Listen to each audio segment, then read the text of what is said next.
just about to go inside now and see if I can get the interview with Sugar Ray Leonard. I'm told that if we're there at 5:45, then he will give me 10 or 15 minutes, and apparently he's downstairs. Let's find out. Okay, I'm here with the one and only Sugar Ray Leonard. Ray's in town to promote his book.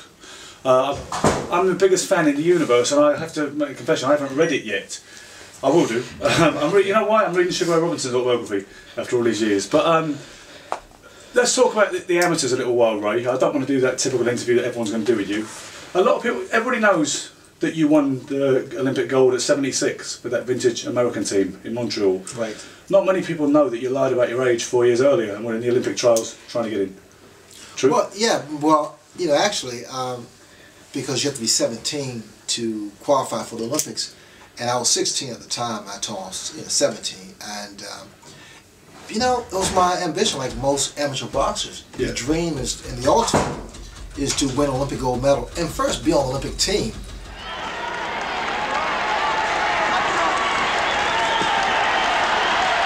You know, the Olympics to me is like the ultimate. It's the ultimate accomplishment as an amateur boxer.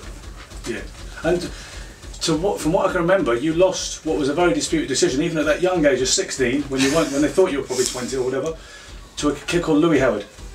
Wow, that's been a long time ago. In fact, I forgot his name. And I believe you should have won, although I ain't seen it. I was, you know, I was not experienced, but I had heart and I had determination, and you know what? It was a lesson learned. How much, when you talk about you were not experienced but you had heart, because obviously a lot of people could see, people talk about Mayweather and he's got unbelievable skills, and some people might say that he's taking things to another level, but people always say he never had to show the grit or the courage or the determination that Ray Leonard had to show in those defining fights with Thomas Hearns, Marvin Hagler, Roberto Duran.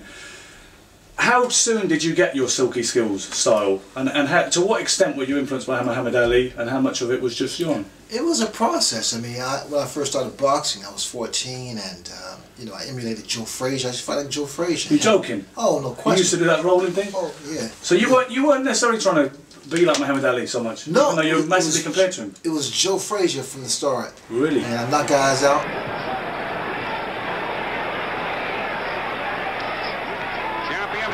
Trying to slug with Joe. That was a hard jab. Then I saw Joe Frazier and Ali fight, and then I saw Joe's, you know, face after the fight, and I saw Ali's face. You made a mental note. And I started dancing. I started dancing around because Joe was my favorite. I never knew that. But I started, you know, boxing like Ali, and then I realized that I had speed. My speed was a lot quicker and faster than the other guys. Okay, so it was a process. It wasn't like an infatuation that started there. It was a so process. 4 years later in Montreal, you get to the Olympics. That was a very vintage team that year. You had Howard Davis on it. You had the Spinks brothers, and Leo Randolph, who a lot of people forget. Leo Randolph. Interestingly enough, in the final, you had a tough run that year. You had to box 6 times. 5 times. 5 times. 5 times. Yep. And in the final, you fought the Cuban. Andres Adames. Sugar Ray with a left as they broke. Exciting the crowd. Sugar Ray got in another left. That guy won 4 years later and beat John Mugabe. Right? Oh. Did you know that? No, I didn't know that. No. He beat John Mugabe in the light middleweight division in 1980 in Moscow. Oh, I didn't know that, no. So you didn't have an easy run. You turned pro. Now, you had a very unique setup, didn't you? You didn't have a manager. You had an attorney. Yeah, you're right. I didn't have a manager. I had an attorney, Mike Trainer, who orchestrated my career, who is responsible for me being as, you know, financially stable as most fighters, professional fighters. So nobody like Bob Arum and Don King never had a piece of Sugar Ray Leonard? No one. No, in fact, I promoted my own fights. And I believe Angelo Dundee, his actual official role was manager, although obviously he trained you alongside Jenks and Dave Jacobs. You know, Angelo, I mean, people don't know this, but Angelo would come in 2 weeks before, prior to the fight.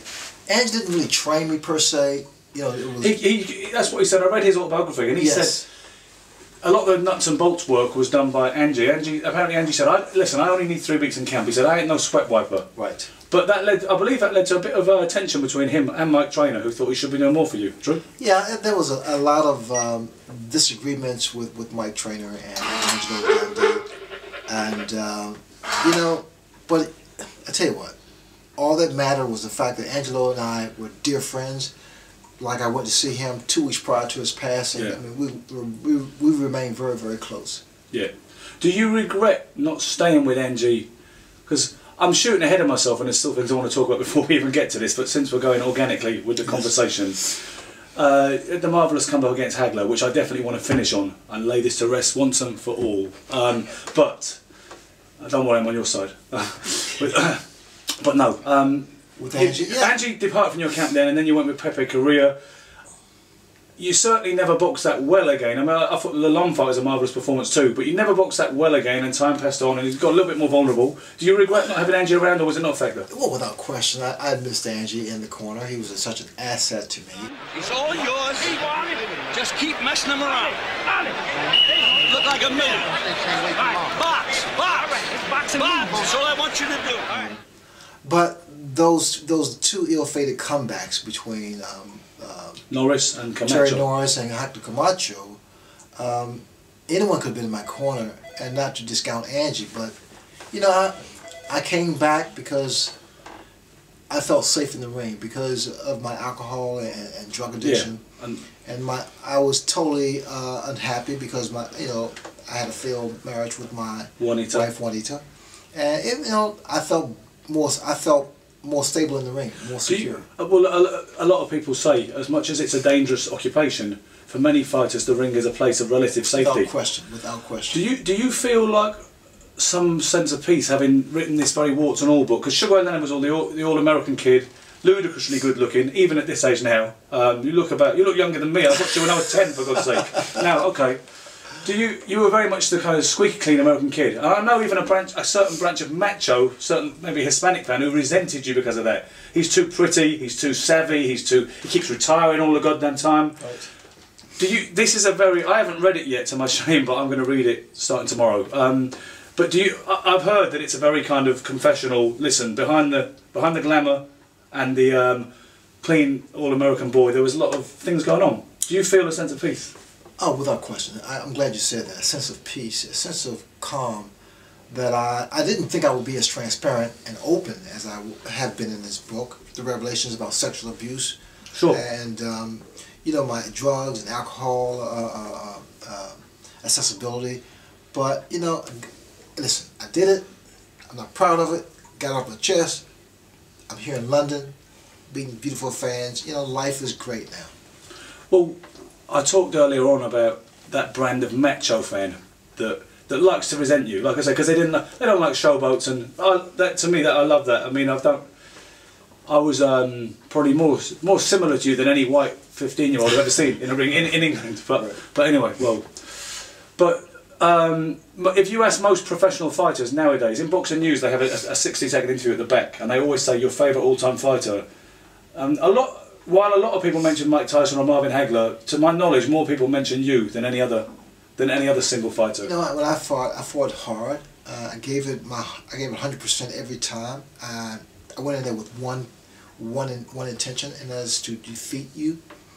And I gave it all I had, and that's. You were more ruthless than an Ali or a Pernell Whitaker, weren't you? I was ruthless. And sometimes your sort of baby face threw people off that scent, didn't it? That you could be a ruthless son of a bitch.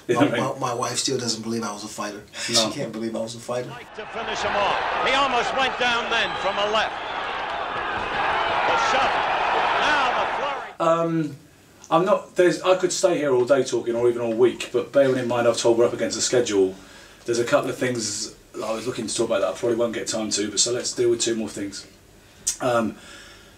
Everybody harks back to the days of the Fab Four, yourself, Thomas Hearns, Roberto Duran and Marvin Hagler, as a golden era throughout the whole of boxing's pantheon. And people nowadays lament, in fact, that fights are harder to make. There's two guys in particular who won't seem to fight each other right now. Yeah. And everybody talks about Floyd Mayweather and Manny Pacquiao. And a lot of them say, well, guys like Ray and Tommy and Marvin and Roberto wanted to fight each other badly. What's your take on the industry today and the fact that Mayweather and Pacquiao's fight has been talked about for 3 years and doesn't look like it will ever happen? Well, I just hope it does come to fruition for the sake of their legacies. I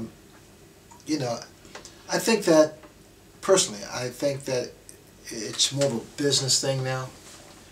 It's gotten away from mano a mano, you against me, the legacy, because. But you were fighting for millions too. That was a business too. So what's the difference, Yeah, Ray? but there were some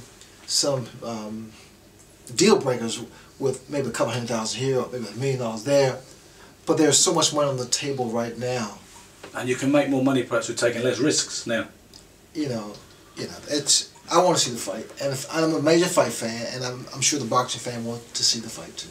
Yeah, to tell you the truth, I'm getting a little bit past even wanting it. It's been so long. I think, to me, Pacquiao got beaten last time by Marquez, I really believe. Mm-hmm. The fight is, I feel it's past its sell by now, though it would still be a massive event, and of course, yes, I would switch on.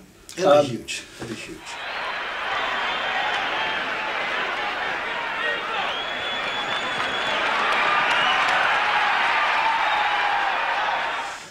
The fight with Marvin Hagler. To me, the biggest liberty in the entire history of boxing is this outrageously durable misconception that Hagler somehow was unlucky not to get that verdict and won that fight. I've seen it literally 100 times. I saw it live at the cinema when I was 17 in London. You won the first 4 rounds, and no way did you not win another 4 of the next 8. Now, all my friends know the easiest way to piss me off, or even the British boxing in general know the easiest way to get me annoyed is to start saying, oh, Hagler was robbed. And I'd just like to know in closing, does it piss you off as much as it does me, or do you not let it bother you?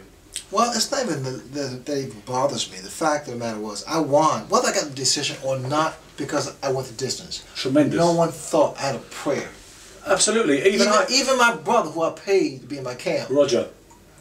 Yeah. He thought I was getting knocked out or hurt. My dad were in the Red Cow in Richmond. Well, I got the day off school. I got to move up to, because he lived in London, my parents had split up. I was allowed to, it was a Monday. It was strange, big fights on a Monday night then. Exactly. It was Monday, April the 6th, 1987. Right. And we're sitting having a couple of beers. I'm only 17, shouldn't have been drinking really. How many you have? Not many, because I wanted to stay lively for your fight, It was. How many did you have? Maybe 3. No, you did. I must admit I forget, but we had to stay up till 5 o'clock in the morning to see you. So, and I was looking at the paper. Colin Hart from The Sun picked you, yes. And I started to think, could it happen? We wanted it to happen. We liked Hagler, but we loved you. Right. Don't like Hagler much anymore. Yeah. But so anyway, we were looking at it, and I said, Leonard's confidence is contagious, isn't it? Sugar Ray's confidence is contagious. And my dad was starting to buy into it, and we took another sip, and suddenly we went, Hagler will win. And he said, yeah, Hagler will win. Mm-hmm. And then, obviously, it didn't unfold that way.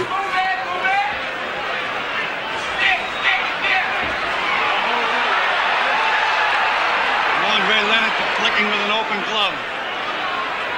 By the way, Right. I think Marvin is making a mistake. He's trying to prove that he can outbox Leonard. It's not necessary. Just trying to win. He's going to nail Hagler again. I can see the punches coming. he just missed that combination, however. Didn't miss that one. Again from Leonard. Well, we have to call him the Miracle Man after this, Tim. You're not kidding. Anybody can have that layoff. Do what he's doing tonight. He's a Miracle Man. Never been done in boxing history. Never. Whether he wins or loses. And right now, he's winning, in my opinion. One person in Leicester Square Odeon who appeared to think Hagler had won. To me, that all started afterwards once he started bitching. And if I'm honest, I've promised myself if I ever meet Marvin Hagler, I'll tell him the truth, because I don't know how many people have ever said that to him.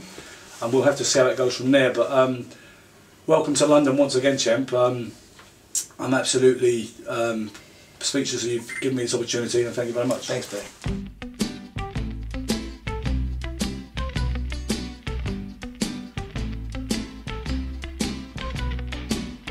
I got some troubles, but they won't last. I'm gonna lay right down here in the grass, and pretty soon all my troubles will pass. 'Cause I'm in